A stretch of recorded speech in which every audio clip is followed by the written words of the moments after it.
ओम श्री गणेशाय नमः। ओम श्री परमात्मने नमः।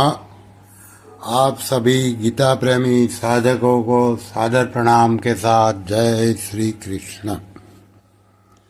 भगवान ने गीता के 18वें अध्याय के 71 श्लोक में कहा है कि जो भी मनुष्य श्रद्धापूर्वक और दोष दृष्टि से रहित ये गीता ग्रंथ का मात्र श्रवण करेंगे, वो पापों से मुक्त होकर पुण्यशाली लोगों के शुभ लोगों को प्राप्त करेंगे। तो आप सभी जो श्रवण कर रहे हैं वो कितने भाग्यशाली हैं। तो आप अपने संबंधी मित्रों को भी ये लाभ का अवसर दीजिए। ये श्लोक को ज़्यादा से ज़्यादा लोगों को शेयर कीजिए, वीडियो को लाइक कीजिए। और अगर अभी तक आपने हमारे चैनल को सब्सक्राइब नहीं किया है तो सब्सक्राइब कर दीजिए, जिससे हर नई वीडियो आपको तुरंत प्राप्त हो जाए। आपको इसमें 1 सेकंड का काम लगेगा, लेकिन हमें इससे बहुत ही प्रोत्साहन मिलता है। आज का श्लोक है अध्याय 4 का 27वां श्लोक। सर्वाणीन्द्रिय कर्माणि प्राणकर्माणि चापरे आत्मसंयम योगाग्नो जुह्वति ज्ञानदीपिते। अभी ये श्लोक का अन्वय पदच्छेद से एक एक शब्द का अर्थ देखें। अपरे यानी कि अन्य योगी लोग, सर्वाणि संपूर्ण, इंद्रिय कर्माणि इंद्रियों की क्रियाओं को च, और प्राण कर्माणि प्राणों की क्रियाओं को ज्ञान दीपिते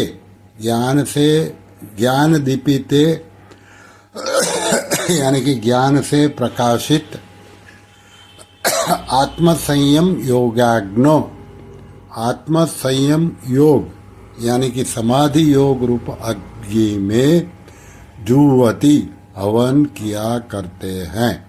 अभी ये पूरे श्लोक का हम भावार्थ भाषांतर हिंदी में देख ले। अन्य योगी लोग संपूर्ण इंद्रियों की क्रियाओं को और प्राणों की क्रियाओं को ज्ञान से प्रकाशित आत्मसंयम योग यानी कि समाधि योग रूप अग्नि में हवन किया करते हैं। अभी इसकी व्याख्या। सर्वाणीन्द्रिय कर्माणि प्राण कर्माणि चापरे। इस श्लोक में समाधि को यज्ञ का रूप दिया गया है। कुछ योगी लोग 10 इंद्रियों की क्रियाओं का समाधि में हवन किया करते हैं। तात्पर्य यह है कि समाधि अवस्था में मन बुद्धि सहित संपूर्ण इंद्रियों, ज्ञानेंद्रियों और कर्मेंद्रियों की क्रियाएं रुक जाती है।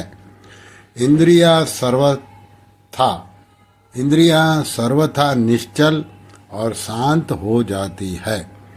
समाधि रूप यज्ञ में प्राणों की क्रियाओं का भी हवन हो जाता है, अर्थात समाधि काल में प्राणों की क्रियाएं भी रुक जाती हैं। समाधि में प्राणों की गति रोकने के 2 प्रकार है। एक तो हठयोग की समाधि होती है, जिसमें प्राणों को रोकने के लिए कुंभक किया जाता है। कुंभक का अभ्यास बढ़ते बढ़ते प्राण रुक जाते हैं, जो घंटों तक, दिनों तक रुके रह सकते हैं। इस प्राणायाम से आयु बढ़ती है। जैसे वर्षा होने पर जल बहने लगता है तो जल के साथ साथ बालू भी आ जाती है। उस बालू में मेंढक दब जाता है।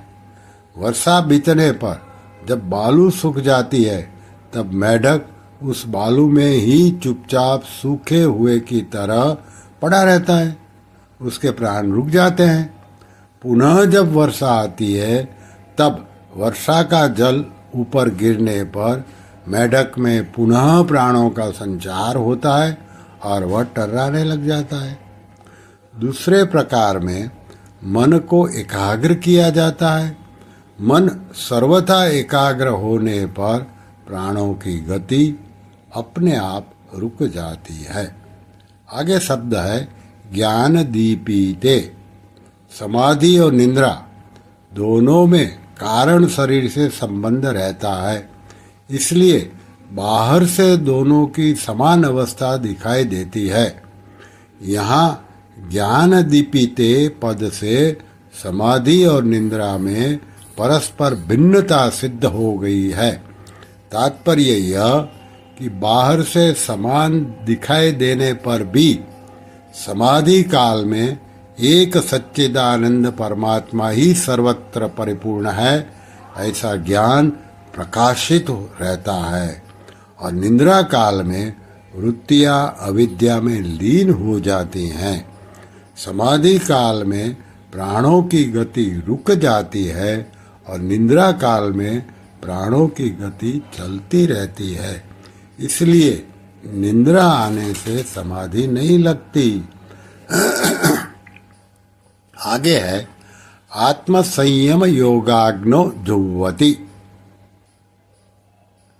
आत्म संयम योगाग्नो जुह्वति चित्त वृत्ति निरोध रूप अर्थात समाधि रूप यज्ञ करने वाले योगी लोग इंद्रियों तथा प्राणों की क्रियाओं का समाधि योग रूप अग्नि में हवन क्रिया करते हैं। अर्थात मन बुद्धि सहित संपूर्ण इंद्रियों और प्राणों की क्रियाओं को रोककर समाधि को में स्थित हो जाते हैं। समाधि काल में संपूर्ण इंद्रियां और प्राण अपनी चंचलता खो देते हैं। एक सच्चिदानंद घन परमात्मा का ज्ञान ही जागृत रहता है। श्री कृष्ण शरणं मम, श्री कृष्ण शरणं मम, श्री कृष्ण शरणं मम। ओम श्री परमात्मने नमः।